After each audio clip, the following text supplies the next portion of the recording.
Good morning everybody, welcome back to the channel. I'll start this week on a slightly personal note, just to say thanks to Guy. I've had a few personal issues over the last few weeks, which stretch back basically the last 10 years. He pretty much knows all about it, and I just wanted to say a quick thanks for bearing with me last night. It's been an interesting few weeks. I'm not going to go into details. Suffice to say that it's hopefully now pretty much all sorted out. Guy was kind enough last night to be messaging me backwards and forwards, to be putting up with me, trying to explain exactly what had been going wrong over the last few weeks or so. So thanks mate, really appreciate that. And I also appreciated your little comment last week about Tony Time being your happy place. Really appreciate that. So hopefully it will continue to be so, and hopefully now things will settle down. I'll get more time to watch movies, which is basically what this is all about. If I'm not getting the time to watch the films, I've got very little to talk about apart from what you guys give me to talk about. So hopefully that will all change now, fingers crossed. So and on that note, my 4K setup arrives in two parts. One today, that's the player, the 4K player, and the TV is delivered tomorrow. So I should be completely set up on 4K by tomorrow evening. I paid them 30 quid to set it up for me and get it all working as it should, because I'm not the best technology wise. I could sit there for hours and still not get it right. So it just seemed easier to me to pay them 30 quid and just have the whole thing set up and ready for when I get home from work, which is going to be brilliant. I can't wait. And I'm looking forward to watching the first movie on there, which obviously is going to be Close Encounters. I'm thinking of, I'll throw this question out there for all of you. Can any of you recommend me a 4K disc movie that will really show it off to its fullest potential? I've had one recommendation this week from Matt, colleague of mine. He's recommended Guardians of the Galaxy Volume 2, which I'm looking at getting. Are there any others out there? I was thinking maybe No Time to Die would look quite amazing on it, but if you guys have got any suggestions on what would basically show this new system off to its full potential, I really appreciate any suggestions that you've got. Look forward to hearing that. I almost certainly will order No Time to Die anyway, so any others you think of, just let me know, drop them in the comments or pop them on the Facebook page or something like that. I just want to watch something next weekend that's going to really show it off. So yeah, I look forward to hearing your suggestions on that. Now, Dave Oliver, you've done a couple of videos this week. Halloween Ends. I was a little bit nervous about watching that one. I thought I was going to get into spoilers, because what happened was I was supposed to be watching it last night, but the copy that I got hold of had the most awful soundtrack, so I had to go on the hunt for another one, and by the time I found one, yeah, basically it was too late to put it on. I was falling asleep. So it's going to be next weekend, so I'm going to have to desperately try to avoid spoilers over the next week. But I did start to watch your video, and you did promise me it was going to be spoiler free, so I watched it all the way through. Oh my god, you didn't like it. It's such a shame. We have been looking forward to this film for so long. We've been posting trailers, we've been posting images, posters, all sorts over the last 6 months. Really looking forward to this, and for you it was a massive letdown, and I can see why. From what you told me, it's not going to be what I'm expecting either. I had exactly the same expectations as you, which was basically going to be one huge showdown between Laurie Strode and Michael Myers, and it obviously isn't that. So, I'm still looking forward to watching it, and as you say, it's going to be a divisive film. There are going to be people who like it, and there are going to be people who hate it. Jason Parry, what did you think of it? Because you've already seen it, haven't you? Without giving anything away, just let me know. And I believe Chris, you've seen it as well. I'd be curious to know what you guys thought of it. Obviously, without giving anything away, was it good or was it bad or was it not bad or what? Um, I will be watching it for sure next weekend, earlier if I can. But Saturday night is usually my night for movies.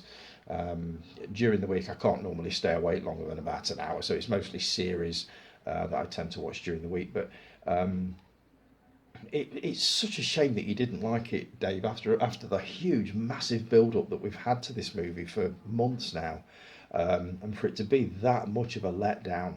Um, so I'm looking forward to finding out which camp I fall into. The don't like, the did like, or the indifferent. We shall see. But as soon as I have watched it, I shall give you my thoughts on that on next week's video. That is for certain. I mean, you only gave it a 0.5 out of 5. That's a terrible score. So that pretty much tells me everything I need to know as far as what you thought of it goes anyway. As I say, I'll reserve my opinion until I've actually watched it. But I'm glad, without going into spoilers, that you gave me a basic idea of what to expect with it. So now I will not go into it with the high expectations that you had, thinking that it's going to be some huge showdown between the two main leads, which it obviously isn't. But we'll see. I'll see what I think next week when I've actually given it a watch. The other one you did was your Friday the 13th Part 8 review, Jason Takes Manhattan. I have to confess, this is the one, possibly two actually, Friday the 13th movies that I haven't seen. I've not seen Jason Takes Manhattan. I've seen odd bits of it. I believe it's been on TV a couple of times. It's certainly been on Sky a few times. And I've sort of bumped into it sort of halfway through and thought, no, I'm not going to watch it now. I'm going to watch the whole thing sometime. But for some reason, I've never, ever bothered to watch it. The same with Jason X, which also got pretty bad reviews. And this is another one that you were not impressed with. You quoted the advertising as being a total and complete and utter lie. Why do they do that? Well, obviously I know why they do that, because they want to make money out of it and they want you to think that it's going to be this when it's not actually, it's going to be that. But this is one I really do want to watch now, just to see whether it's as bad as you're telling me. But it is one that I want to have a look at. Let's see. I actually listened to a podcast yesterday. I think it was the Empire Movie podcast, when they interviewed Jamie Lee Curtis about it. And she obviously is more than happy with the movie. She thinks it's brilliant. She thinks it's probably one of her best works. She talked a lot about Laurie Strode, as that character has been in her life now for decades, from when basically from when she started acting. But she's very happy with it. She has said it is highly, highly unlikely that she will reprise the role in sort of 5-6 years, which everybody's been saying it's bound to come back. But she has said that she will not be reprising the role again. So that pretty much tells you everything that you need to know. I have heard part of Mark Kermode's review on the film review on BBC News. He didn't like it either. He basically said, just if Halloween ends, let it end now. He's had enough. Never wants to hear the name Michael Myers ever again. So I kind of get that. It has kind of dragged on a bit now, but I will give the last one a watch, being the completist that I am, just to say that I've seen it. But I get the feeling I'm not going to like it very much, but we shall see. Chris, your horathon. Loving these movies, mate. You've had a right Halloween week, haven't you? Halloween 4, The Return of Michael Myers, the original, which to me will always be the best. It cannot be beaten. Halloween 2 came a close second, but the original from 1978 is just a brilliant, brilliant movie. Probably one of the first slasher movies I ever saw. Scared the hell out of me. It wasn't at the cinema. I wish it had been. I'd have loved to have seen that on the big screen. I actually saw it when it was released on VHS. I believe it was Media Home Viewing. and the print was terrible, absolutely awful. But I still enjoyed it, and I've seen it so many times now, never get bored of it. Halloween Kills, that was another one of your titles for this week. Not bad, you know what I mean? It wasn't quite what I thought it was going to be. I did enjoy the 2018 Halloween. It did kind of reinvent the franchise, took it in a slightly different direction. I thought it was really clever what they did with that one. I'm not really sure they should have done it as a trilogy, but they have done so. As I say, we'll see what I met to the last part of it as soon as I've watched it. The Entity, classic horror, controversial as hell when it first came out. I believe it was about 1981. Nasty movie, but really, really good. And the other one you put on a trailer this week was, let's see, On the Line, Mel Gibson's latest movie, concerning a DJ whose family is threatened. And he has to I presume he has to kind of talk his way out of it. It reminded me a lot of a movie called Talk Radio from about 1988, which I will put the trailer on if I think on. Straight away you will see the similarities between that one and this one. I'm guessing On the Line is a lot more brutal than Talk Radio was, but Talk Radio was an absolutely brilliant movie, one of the best acted films I've seen at that time. So I'll pop the trailer for that on at some point, and you can have a look at that, and you tell me whether you think it reminds you of On the Line, because it certainly did me. As soon as I saw that trailer, I thought, I know what that reminds me of. So yeah, keep the horror-thon going, mate. I'm loving that. Let's see now, Jason, I've got yours on a card here. Loads of it as usual.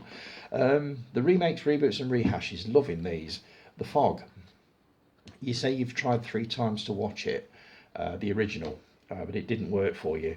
It's not to everybody's taste, it really isn't. It's an early John Carpenter movie, obviously from about 1979, oh no, it's 1980. And I do remember going to see this at Burton Odeon, loving it, plenty of jump scares. Came out of Burton Odeon and walked out into thick pea soup fog, believe it or not. I walked home in it, this would have been about 10:30. Crossed the ferry bridge, and the whole thing was just fogged over. It was really, really eerie considering what I'd just been watching. So yeah, the Fog worked for me, and it still works for me now, still makes me jump. As for the remake, I absolutely didn't see the point of it. I watched it and I can't say I wasn't even remotely impressed by it, so that's not one I'm going to be watching again, but the original I will. I Spit on Your Grave. Oh God, brutal, nasty. I read that they were going to remake it some years ago, and my first reaction was, the first one was unpleasant enough. What on earth are they going to do to it this time? And the remake was just horrible. I have seen it. It's not one I don't think I'll ever watch again. The original I would probably watch again, because obviously it will have mellowed a lot over the years. So there's a very good possibility I'll watch the original again.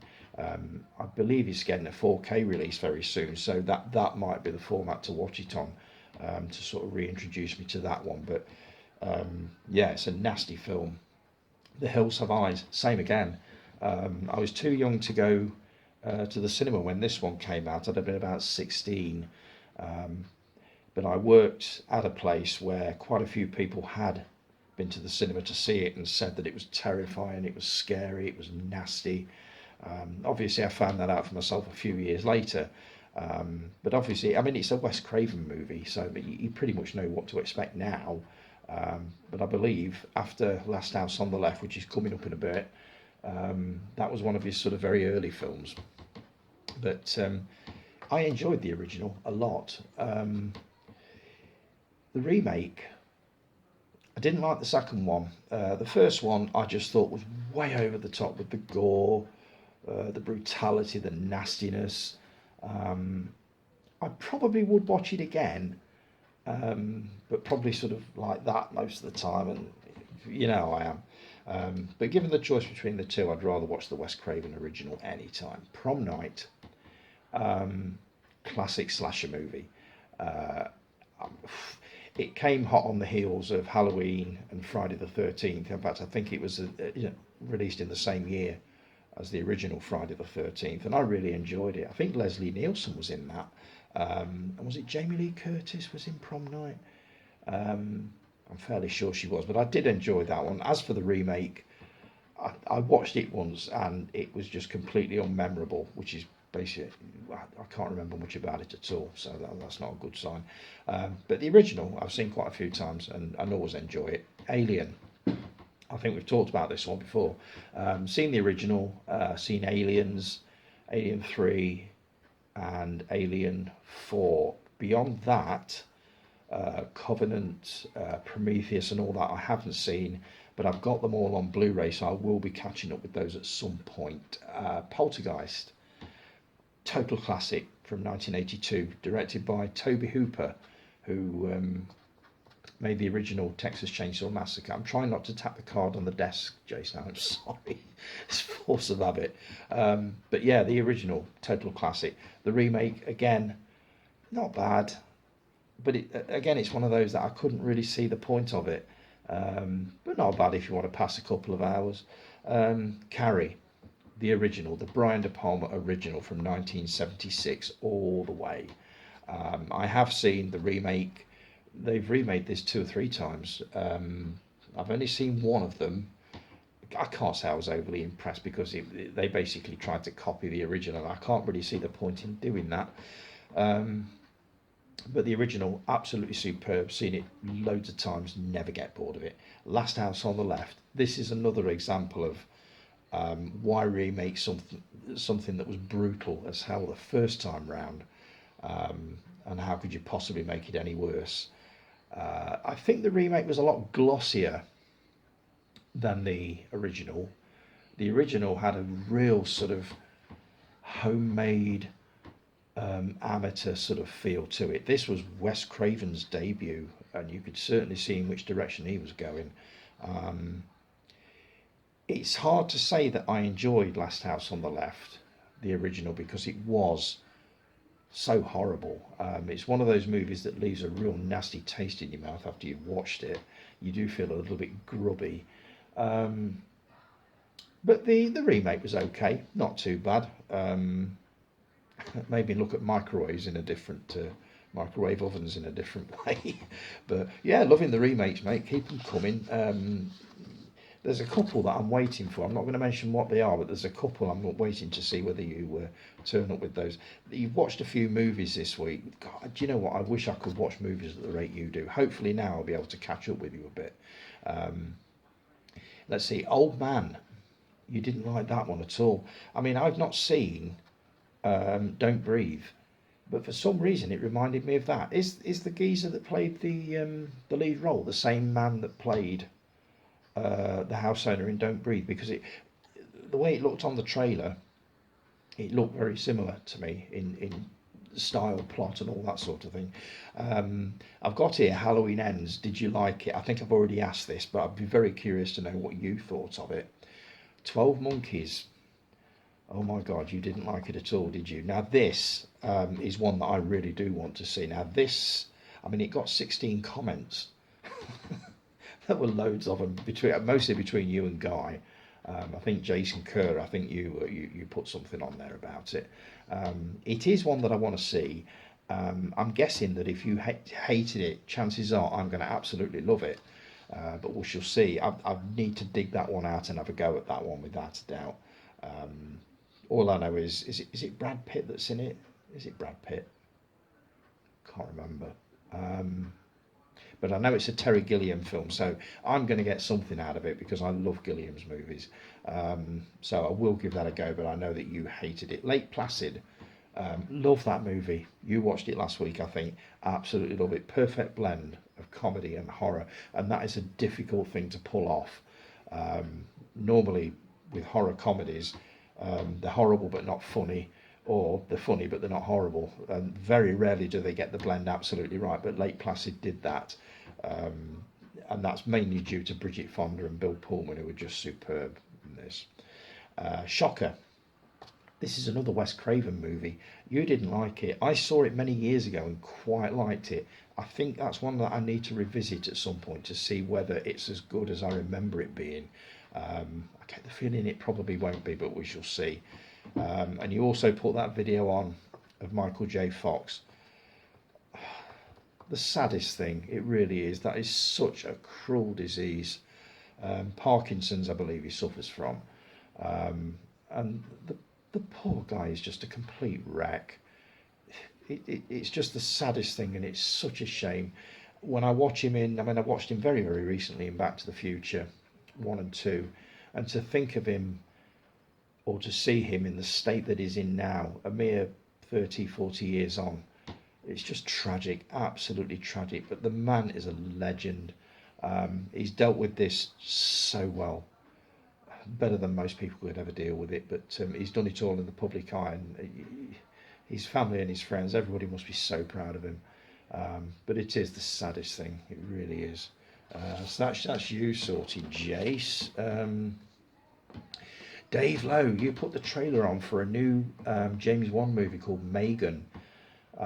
Now, dolls are creepy at the best of times, but this one takes it to another level. If you've not seen the trailer, I'll try and pop it on later, but if you go back down the feed, you'll find it where Dave has popped it on there. It's a creepy movie. It certainly looks a creepy movie, and I can't wait to see it. Absolutely well up for that one. So yeah, that's going to be well worth a look. A few bits of movie news that I've read over the last few days. Let's see, there's going to be a remake of The Birds. I think I mentioned this last week. I need to do some more research into this to find out exactly how it's going to work, but I'm afraid it's one of those that I would say if it's a Hitchcock movie, don't touch it. Please don't even try it. But you never know, they might get it right, but somehow I don't think so. But I'm looking forward to seeing what they do with it. The Wicker Man, another classic movie, 1971, directed by Robin Hardy, starring Edward Woodward, Britt Eklund, and Christopher Lee. Absolutely brilliant. Never get bored of this one. It's a great late night movie. It's a horror movie that it's like nothing else you've ever seen. Now, apparently, it's been developed into a TV series. Why? They did a remake in, I think it was 2006, that starred Nicolas Cage, and it was just dreadful. Really, really bad. I only watched it the once, and have had no desire whatsoever to watch it again. But I'll give the TV series a go. It's obviously not going to be a patch on the original movie, but it might be watchable. We shall see how we go with that one. I'm not sure who's attached to it star-wise or anything like that. Again, I'll do a bit more research this week, see what I can find out. There was a story this week that Heather Langenkamp wants to do one more Elm Street movie. I've obviously played Nancy in the original, and she returned for a couple more later in the series. Now that I would be up for. Not sure whether they'd be able to get Robert Englund. He's getting a bit old now. But it would definitely be worth a look, I think. I always like it when they bring back the old stars of movies, to do remakes and stuff like that, or reboots or sequels or whatever. I always think it adds a little bit more credibility to it if they've got sort of one of the original stars attached to it. So I would definitely be up for that, definitely. And the one that got me really excited this week, I don't know who this lady is. Sydney Sweeney is to star and executive produce a remake of the Jane Fonda 1968 sci-fi comedy classic Barbarella. I am really, really up for this one. I love the original movie. I've seen it hundreds of times, never get bored of it. Directed by Roger Vadim. Rumours have been going round for years that this was going to be remade at some point. A few years ago, Drew Barrymore was attached to it. And I thought it sounded great when she was attached. I could just imagine her doing it, especially with the wild child image that she had back then. It would have been perfect for But it kind of sank without a trace, didn't happen, and now it's resurfaced with a star and an executive producer. There's no writer, there's no director, there are no other stars announced as yet. This is in its very early stages, but I'm really, really looking forward to this one. It's going to be something special. I hope they get it right. I really, really do. Obviously, it's based on comic books, so with the kind of movies that they do nowadays that are based on sort of comic books and novels and stuff like this, they do look spectacular. Whether it'll retain the charm of the original, and whether they'll be able to overcome the political incorrectness of the original. There is a lot of stuff in there that I'm guessing they won't be able to do in the remake, but we'll see how far they go with it. I don't know. We shall see on that one. Half of me says please don't do it, and another half of me says I'm really excited to see what they do with it. I've no idea who Sydney Sweeney is. No clue. So again, that's another one I need to do a bit of research on, and I'll keep you posted the more I hear on that one. Angela Lansbury passed away this week. That's such a shame. What a classy lady. I popped an interview on, I think it was RetroTVZone that she did with Terry Wogan. I think it was in the early 90s. She was talking a lot about Murder, She Wrote. Now, I've never seen it. I've never watched it. I know my mum likes Murder, She Wrote. She always watches it. But I've never actually seen it. Seen bits of it, and she plays it very well. It's just basically Miss Marple in America. To me, she will always be Miss Price, the amateur witch in Bedknobs and Broomsticks. That is who Angela Lansbury is to me, Miss Price. So a shame about that. A classy lady, without a doubt. And there's a trailer I'm going to pop on later for one that I watched this morning called She Said. And it's based around the Harvey Weinstein scandal.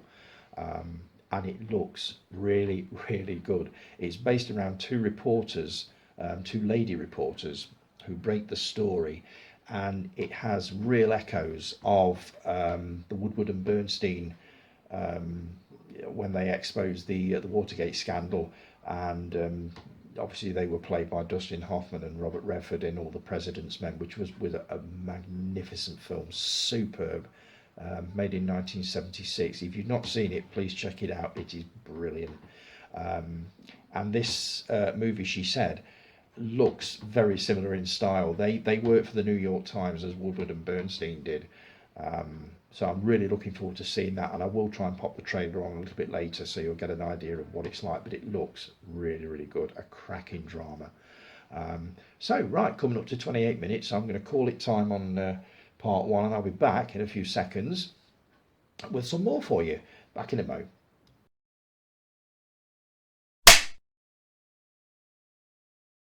You lot, welcome back to part two. Top tens. I'm doing Matt Bailey's top 10 this week. I've worked with Matt for, blimey, must be 12 years now. And I asked him to write down his top 10 favourite movies. I'm actually running out. I've got about two lists left. So if anybody out there wants their top 10 reading out, just Facebook message them over, put them on the YouTube channel, anything, just get them over as soon as possible, because I'm going to have to try and find something else to do. I'm probably going to go with the top 10 rubbish movies that Jason suggested the other week, but we'll see how we go. I've still got about 2 or 3 left to do. So Matt's top 10. Now these are in no particular order. We'll start with Spaceballs.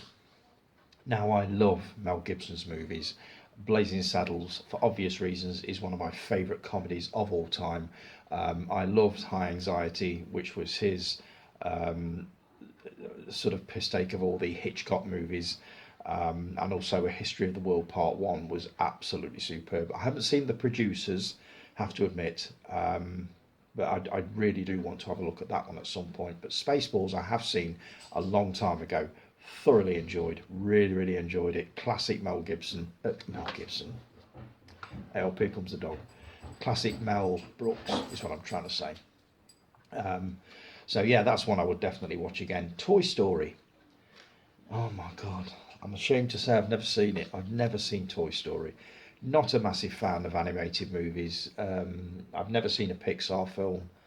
Um, so maybe it's one that I need to have a look at because everybody keeps telling me how brilliant Toy Story is, but I can't comment as I've never seen it. Let's see, batteries not included. Saw this one probably a year or two back for the first time. Really, really enjoyed it. It's just a charming sci-fi comedy movie in the same vein, I thought, as Cocoon. That's what it reminded me of, the Steve Guttenberg movie.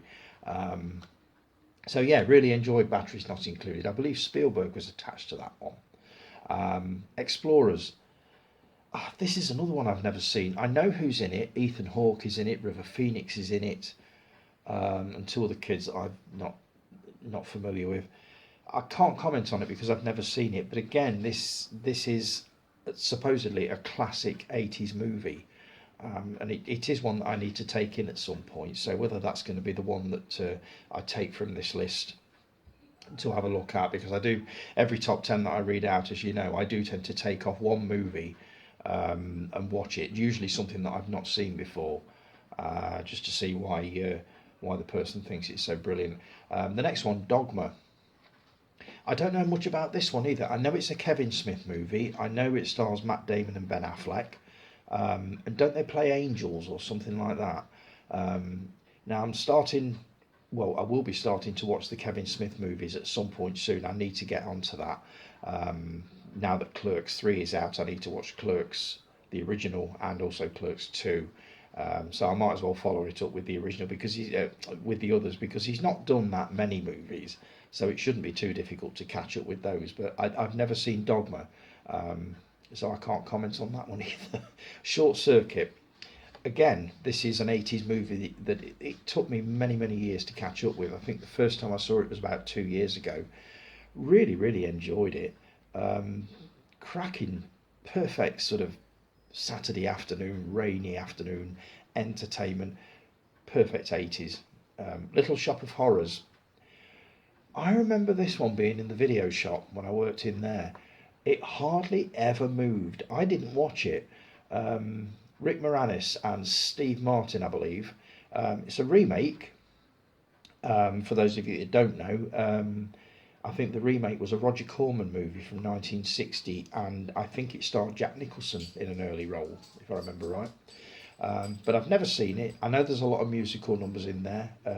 Steve Martin as a dentist. I remember that one.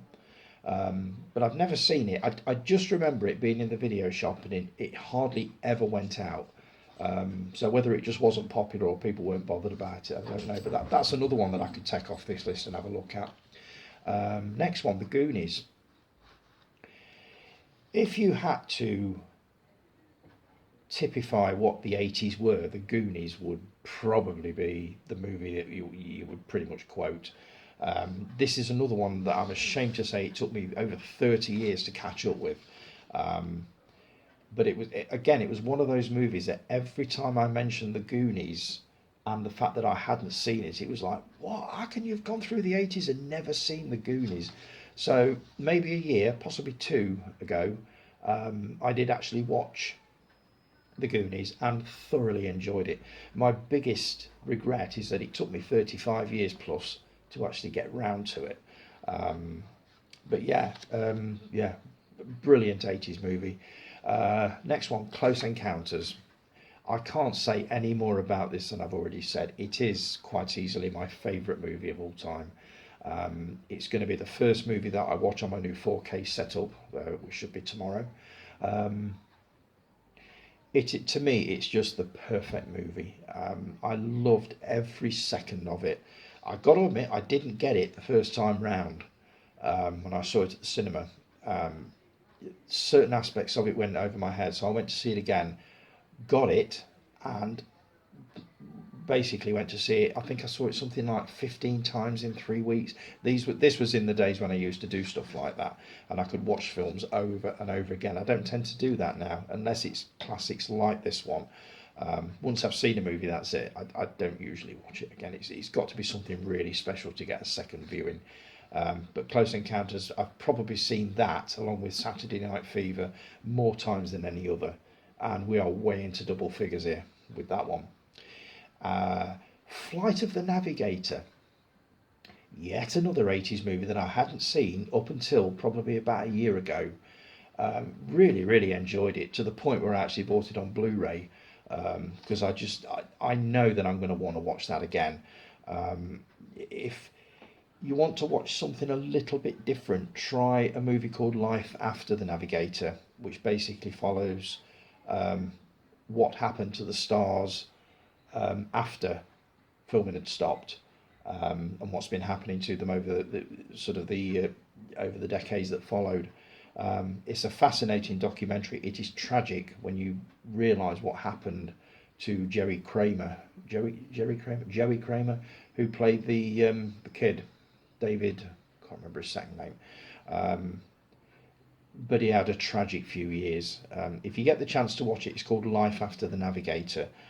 But it's not an easy watch. It really isn't. But Flight of the Navigator, again, perfect 80s, absolutely perfect. And he put a few honourable mentions down for me. Let's see, Tremors. Never seen it, but I have got it on Blu-ray now. I actually bought it, about 3 weeks ago. So I will be having a look at Tremors at some point. I know Kevin Bacon's in it, and I know it's to do with massive earthworms or something like that. A classic monster movie. So I'm looking forward to having a look at that. Short Circuit 2.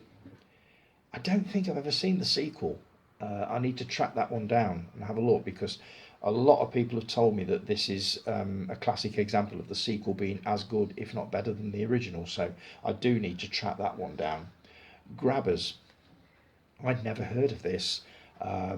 He actually sent me a message about it, basically saying that it was about it's set in Ireland in a small Irish village, and space monsters invade. Is it something to do with they can't stand alcohol, so the only way that you can beat them is by getting pissed, or something like that. It intrigued me enough anyway to get a copy of it, so I shall be watching that at some point. Minions. Same story as Toy Story, really. I've never seen it, never had any desire to watch it.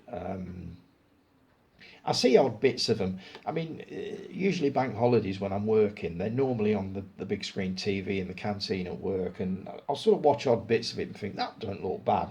But whether I can actually sit through a full 90 minutes of it, I don't know. But I've never seen it, so I can't comment. And I've not seen one called Space Trucker Bruce.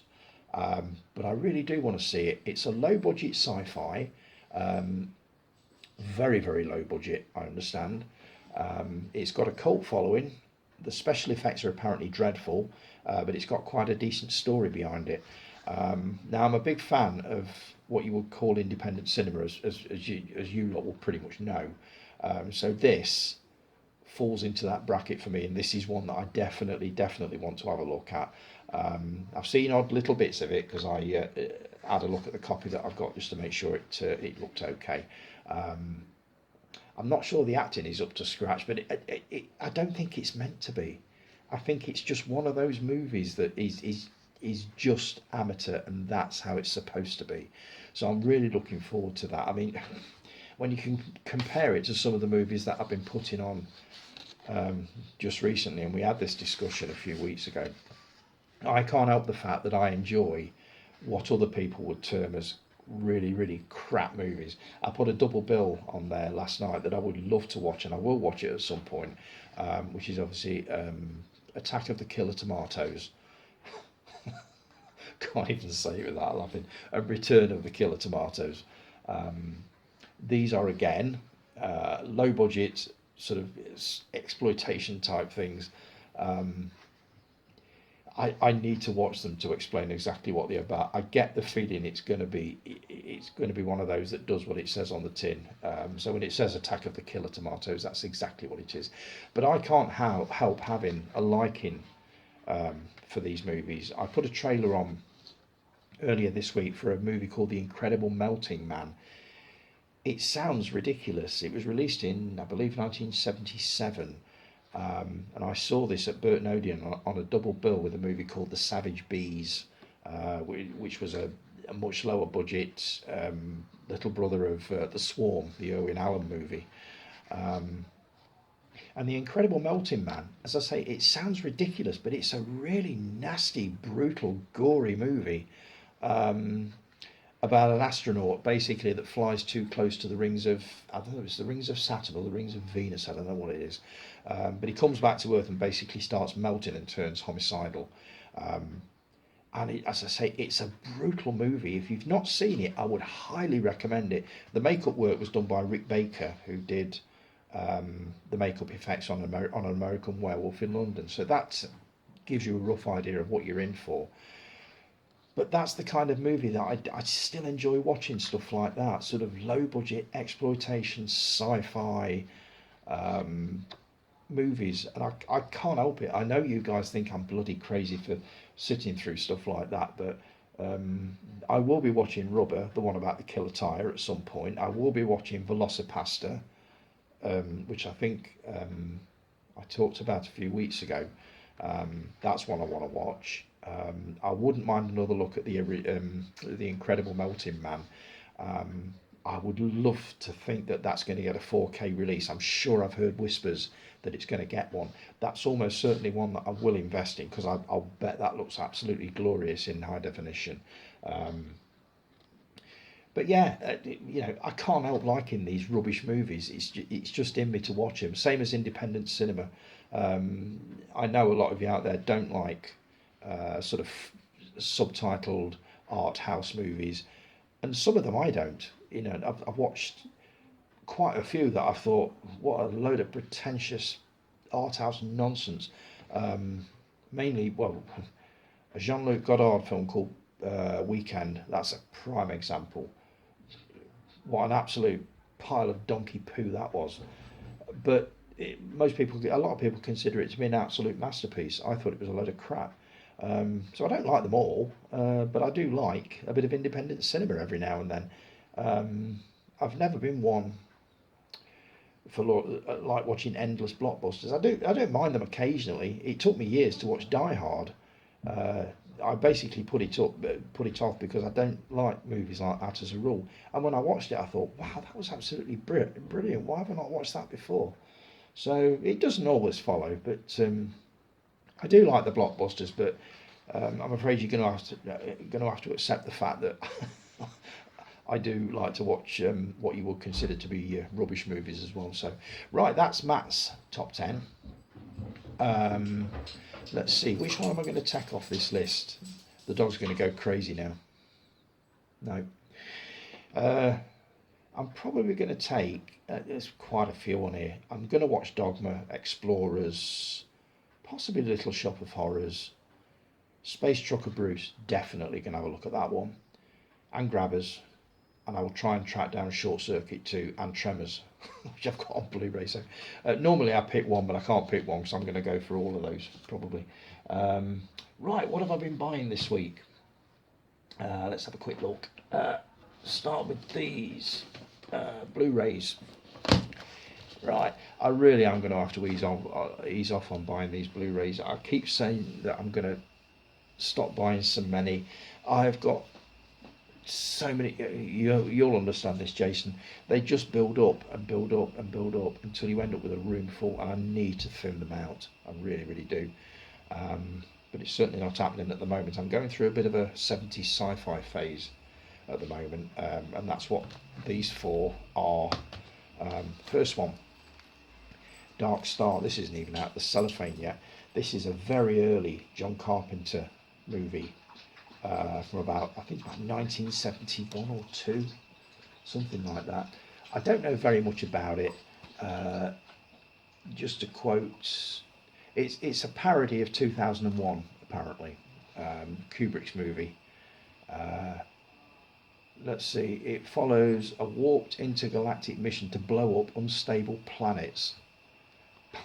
That's pretty much all I'm going to read. You get, on the Blu-ray you get 2 cuts of the movie. You've got the original theatrical version, which is 83 minutes, and you've got the original John Carpenter director's cut, which is 73 minutes. And what swung it for me on this was a documentary that's on here, Let There Be Light, The Odyssey of Dark Star. It's a 2-hour documentary on the history and the making of the movie. Obviously I'm a huge John Carpenter fan. Love Halloween, Escape from New York, They Live, The Fog, all of that sort of thing. Love them. So it made sense to have a look at one of his very, very early movies. So yeah, that's what I'm looking forward to having a look at. This is a very early George Lucas movie, Mr. Star Wars, THX 1138. Know very, very little about this one. It's set in a dystopian future. That's the back of it, which will give you an idea of, a very vague idea of what it's about. I don't know much about this one. Again, this isn't even out of the cellophane, but that's one that I want to have a look at. So that's classic 70s sci-fi from about 1971. Next one is that one, Westworld. Set in a theme park, made in 1976, I believe. Set in a theme park where your every desire is met. I think there's about 3 or 4 of these theme parks. There's like Roman World, and one of them is Westworld. And you basically get to live out your fantasies. So if you've always wanted to live in a Western town, and live a Western lifestyle, this is the one you would go for. And then obviously the androids, because all of the principal characters in this are androids, start to go wrong. That's pretty much all I know about it. But I really, really want to watch that one. And also the sequel, Future World. Now this one's got Peter Fonda in it. Love Peter Fonda. His movie Dirty Mary, Crazy Larry is one of my all-time favourites. Also Race with the Devil, he was superb in that. So just him being in it had swung it for me with that one. Yul Brynner is also returning in this one, so I'm looking forward to having a look at that. Now 70s sci-fi, there's probably 2 or 3 more that I need to get hold of. The Omega Man is one. Can't remember what the other ones are now. And then I've got what I would consider roughly a complete set of classic 70s sci-fi. I love 70s sci-fi, so I'm really looking forward to watching all of those. I've also had this book, which I can't wait to get into. It's called Offbeat. And this is basically a catalogue of low-budget, cult British movies that you've probably never heard of. One here called Revenge, which stars Joan Collins. Lot of exploitation stuff in here. The Nightcomers, Marlon Brando. Melody, classic. The Great Rock and Roll Swindle with the Sex Pistols. Quadrophenia. Is that tomorrow? Did I just spot a thing? Just bear with me a second. That's a movie that I really want to. It is as well. This one. This is a movie that I really, really want to look at tomorrow. This is Olivia Newton-John's acting debut from about 1974, something like that. I actually messaged a Facebook group because I believe the rights for this movie are held by the BFI, British Film Institute, and I actually messaged them to ask whether there's any chance of either a DVD or a Blu-ray release, and they said highly unlikely. So I have managed to find a copy of it on YouTube, which I've been watching bit by bit, and it's actually not a bad movie. But that's the kind of thing that you get in here. This is stuff that you've never heard of. And Soon the Darkness, classic thriller, brilliant thriller from 1970. What else have we got? Twisted Nerve, which is Hayley Mills and Hal Bennett. Brilliant movie again. But this is a cracking book. I'm not sure it's one I could read cover to cover, but I should definitely be dipping into that one. There's hundreds in there. British cinema's curiosities, obscurities and forgotten gems, and there are loads of them in there. So really looking forward to getting into that. I've also had some magazines through. I've got the latest issue of Scream, which has got a big article on Halloween Ends, and an interview with Jamie Lee Curtis. So I'll have a read of that at some point. Also have the Total Film come through. And also a magazine that is really growing on me, SFX. It's mostly science fiction, but there's a lot of horror stuff in there, and everything seems to be about Halloween Ends at the moment, which I'm looking forward to watching. But as I said in part one when I was talking about it, it's not getting very good reviews at all. It's very divisive. Some people love it and some hate it. Most seem to hate it at the moment, so I'm not sure what I'm going to make of it, but we'll see how we go with that one. And just before I go, soundtrack of the week is this one. I love this movie. I've only seen it once, but I love it. Slade in Flame.